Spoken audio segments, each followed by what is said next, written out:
Inflation यानी महंगाई, जिससे साल भर साल सारी चीजें महंगी होती रहती हैं हम सब लोगों के लिए। क्यों होता है ये इन्फ्लेशन, क्या रीजंस हैं इसके पीछे, क्या ये सही में एक बुरी चीज है, और क्या रिलेशन है इन्फ्लेशन का अनएम्प्लॉयमेंट से और बाकी अलग अलग इकोनॉमिक फैक्टर्स से। इन सारी चीजों की बात करेंगे दोस्तों आज के इस वीडियो में, जहां मैं आपको इस भयानक इन्फ्लेशन के बारे में समझाऊंगा। आइए देखते हैं।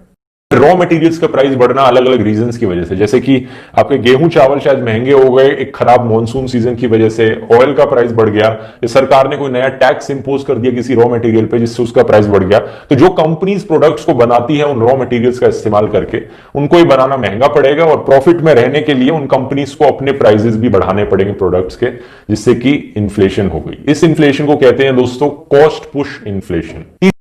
अगर पूरे देश में अनएम्प्लॉयमेंट काफी लो लेवल पर है तो कंपनीज के लिए एम्प्लॉयज को रिप्लेस करना बहुत मुश्किल काम है, और अगर एम्प्लॉयज को रिप्लेस नहीं किया जाएगा तो एम्प्लॉयज की सैलरी बढ़ानी पड़ेगी और ये फिर से इन्फ्लेशन ट्रिगर कर देता है। और तो करेंसी डिप्रिसिएशन, ये कई रीजंस की वजह से हो सकता है। One of the most important reasons है सरकार की तरफ से ज्यादा नोट्स को प्रिंट किए जाना, जिससे करेंसी अपनी वैल्यू लूज कर दे, और ये बड़ा खतरनाक रीजन है दोस्तों। इसकी वजह से हाइपर इन्फ्लेशन भी ट्रिगर हो सकता है, जो कि आज के दिन वेनेजुएला में होने लग रहा है और एक टाइम पे 2008 में जिम्बाब्वे में हुआ था। हमारे देश में अगर 10% इन्फ्लेशन रेट भी पहुंचा तो लोग कहेंगे बहुत ज्यादा इन्फ्लेशन होने लग रही है, बहुत तेजी से महंगाई बढ़ने लग रही है। लेकिन वेनेजुएला में 2016 और 2019 के बीच में जो इन्फ्लेशन रेट था वो 5 करोड़% से ज्यादा बढ़ रहा था। और जिम्बाब्वे का अगर एग्जांपल हो दोस्तों, इतनी तेजी से जिम्बाब्वेन करेंसी अपनी वैल्यू लूज कर रही थी 2008 के अराउंड कि सरकार ने $1 मिलियन के नोट्स भी छापने शुरू कर दिए, $1 बिलियन के नोट्स भी छापने शुरू कर दिए, और एक $1 ट्रिलियन का भी नोट था जिम्बाब्वेन डॉलर्स में। और उस $1 ट्रिलियन जिम्बाब्वेन डॉलर्स की कीमत पता है क्या थी? सिर्फ $1।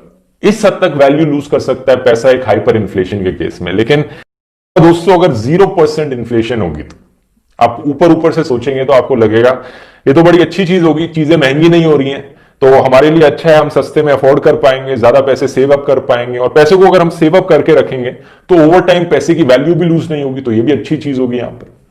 लेकिन अगर आप थोड़ा डीपली सोचेंगे दोस्तों, जो मैंने आपको रीजंस बताए थे कि इन्फ्लेशन क्यों होती है, तो आपको देखने में लगेगा कि 0% इन्फ्लेशन एक्चुअली में अच्छी चीज नहीं है।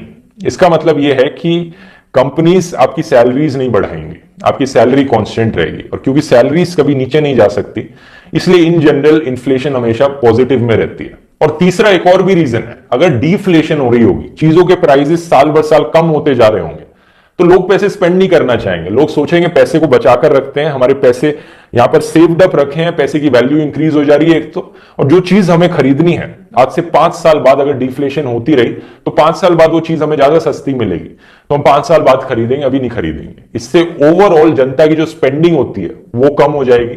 स्पेंडिंग कम होगी तो बिजनेसेस लॉस में जाने लगेंगे, बिजनेसेस लॉस में जाने लगेंगे तो लोगों की जॉब लूज होने लगेगी, उससे अनएम्प्लॉयमेंट बढ़ने लगेगी। बड़ा ही लंबा कनेक्शन मैंने आपको यहां बताया। आप सोचेंगे कि ऐसा एक्चुअली में होगा क्या? ऐसा होता है दोस्तों, अनएम्प्लॉयमेंट और इन्फ्लेशन के बीच में एक बड़ा इंटरेस्टिंग रिलेशन है। इस ग्राफ को यहां कहते हैं फिलिप्स कर्व। यह दिखाता है हमें कि कैसे इन्फ्लेशन और अनएम्प्लॉयमेंट में एक इनवर्स रिलेशन है। अगर इकोनॉमिक ग्रोथ बढ़ेगी तो इन्फ्लेशन बढ़ेगी और अनएम्प्लॉयमेंट कम होगी, और अगर इन्फ्लेशन कम होगी तो अनएम्प्लॉयमेंट बढ़ेगी।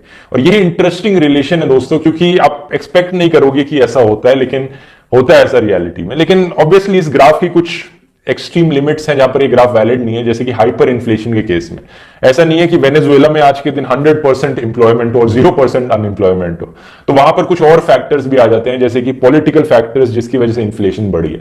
लेकिन इन जनरल ये ग्राफ वैलिड रहता है। तो अब सवाल यहां पर ये उठता है कि ज्यादा इन्फ्लेशन बुरी चीज है क्योंकि हाइपर इन्फ्लेशन हो जाएगी, महंगाई बढ़ जाएगी, और यहां पर कम इन्फ्लेशन भी बुरी चीज है क्योंकि उससे अनएम्प्लॉयमेंट बढ़ जाएगी। तो एक ऑप्टिमम लेवल क्या है इन्फ्लेशन का जो एक देश को रखना चाहिए? क्या हो सकता है? डेवलप्ड कंट्रीज के लिए है दोस्तों 2%, जो डेवलप्ड कंट्रीज के सेंट्रल बैंक्स और सरकारों ने डिसाइड किया है कि हमें 2% के अराउंड इन्फ्लेशन रेट को मेंटेन करना होता है, और अगर उससे ज्यादा हो जाता है तो हम उसे कम करने की कोशिश करेंगे, कम हो जाता है तो उसे बढ़ाने की कोशिश करेंगे। और इंडिया के लिए रेट है दोस्तों 4%, ±2% का मार्जिन है। तो 2 से 6% के बीच में इंडिया का इन्फ्लेशन रेट रहे तो वो एक अच्छा इन्फ्लेशन रेट होता है।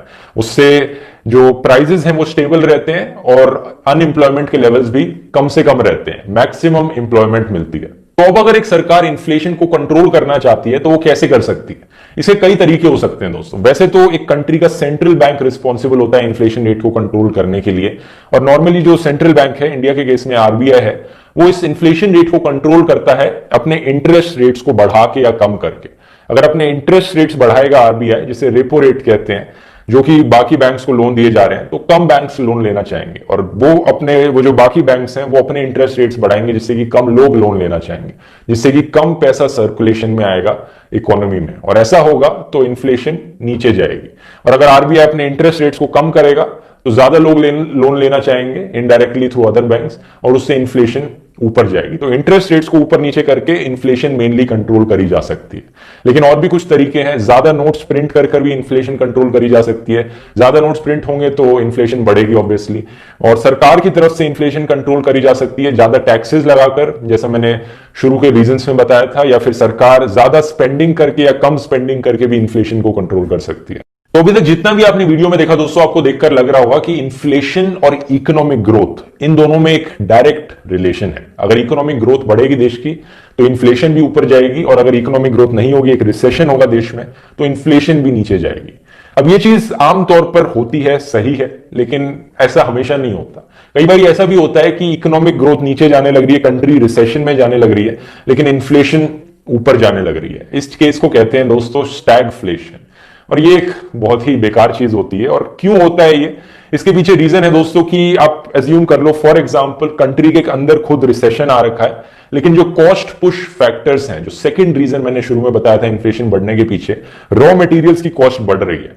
जैसे कि ऑयल का प्राइस बढ़ने लग रहा है दुनिया भर में, तो आप जो ऑयल इंपोर्ट करते हो उससे ऑयल का प्राइस बढ़ गया, तो इन्फ्लेशन कॉस्ट पुश फैक्टर्स की वजह से ऊपर जा रही है, लेकिन कंट्री के खुद के अंदर रिसेशन आ रखा है। एक दूसरी साइड से भी एक्सेप्शन मौजूद है कि एक देश में डिफ्लेशन हो रही हो और उस देश में इकोनॉमिक ग्रोथ भी हो साथ साथ। ऐसा हुआ था दोस्तों यूएसए में 1870 से लेके 1890 के बीच में। इस पीरियड को कहा जाता है द ग्रेट डिफ्लेशन। अराउंड 2% से हर साल चीजों के दाम कम हो जा रहे थे, डिफ्लेशन हो रही थी, लेकिन इकोनॉमिक बूम हो रही थी। लोगों के हाथ में ज्यादा पैसे आ रहे थे, एम्प्लॉयमेंट बढ़ रही थी, बिजनेसेस के पास ज्यादा पैसे आ रहे थे, और इसके पीछे रीजन बताया जाता है कि प्रोडक्टिविटी बढ़ रही थी। वो ऐसा टाइम था जब टेक्नोलॉजी प्रोग्रेस इतनी तेजी से हो रहा था कि नई टेक्नोलॉजी डेवलप हो रही थी कि उसने कॉम्पनसेट कर दिया इस डिफ्लेशन होने को। चाहे इन्फ्लेशन कितना भी जरूरी हो पूरी इकोनॉमी के लिए, लेकिन अगर पर्सनल कॉन्सिक्वेंसेस पर आए कि आपको पर्सनली क्या इससे फर्क पड़ेगा, तो इसका एक नेगेटिव ही असर कह सकते हो आप, कि हम जो पैसा सेव अप करते हैं वो ओवर टाइम वैल्यू लूज करते रहेगा, चीजों का प्राइस बढ़ते रहेंगे, महंगाई होती रहेगी। यही रीजन है दोस्तों कि लोग अपने पैसे को कैश में बेड के नीचे रखने की जगह अलग अलग चीजों में इन्वेस्ट करते हैं, जैसे कि गोल्ड खरीदते हैं उससे, क्योंकि ओवर टाइम जो गोल्ड का प्राइस है वो टाइम के साथ साथ बढ़ता रहता है। ऐसा नहीं कि पैसा जो कैश है उसकी वैल्यू कम होती रहती है इन्फ्लेशन की वजह से, लेकिन गोल्ड की बढ़ती रहती है। सिमिलरली कुछ लोग रियल एस्टेट खरीदते हैं, प्रॉपर्टी खरीदते हैं, यही करने के लिए, इस चीज को अवॉइड करने के लिए। और कुछ लोग क्रिप्टो करेंसीज में इन्वेस्ट करते हैं, जैसे कि बिटकॉइन। क्रिप्टो करेंसीज और इन्फ्लेशन के बारे में एक और चीज मैं आपको यहां पर कहना चाहूंगा, जो मेरी पर्सनल ऑब्जर्वेशन है, पर्सनल ओपिनियन है। यहां पर आपने ये देखा होगा कि कैसे आज लोग जो बिटकॉइन खरीदते हैं उसे लेकर बस रख लेते हैं, उसे स्पेंड नहीं करते। यही एक रीजन है दोस्तों कि जो क्रिप्टो करेंसीज हैं, ये एक तरह से इसकी वैल्यू बढ़ती रहती है ओवर टाइम, कि ज्यादा लोग इसे खरीदना चाहते हैं, खरीद के रखते हैं, जैसे गोल्ड के साथ लोग करते हैं। लेकिन कैश में लोग इसका उल्टा करते हैं, क्योंकि लोगों को पता है इसकी वैल्यू कम होगी, तो लोग उस पैसे को स्पेंड कर देते हैं। लेकिन बिटकॉइन के साथ लोग ये नहीं करते हैं। तो इसका मतलब क्या हुआ कि अगर लोग पैसा स्पेंड नहीं करेंगे, क्रिप्टो करेंसीज को स्पेंड नहीं करेंगे, तो ये उस सेंस में कैश को रिप्लेस नहीं कर सकती। इसका फ्यूचर एज एन एसेट ज्यादा है और एज अ करेंसी कम बनता जा रहा है। ये मेरी एक पर्सनल राय है यहां पर। अगर आपको ये वीडियो पसंद आई तो लाइक कीजिए, ज्यादा से ज्यादा शेयर कीजिए, ताकि बाकी लोगों तक भी जानकारी पहुंच सके।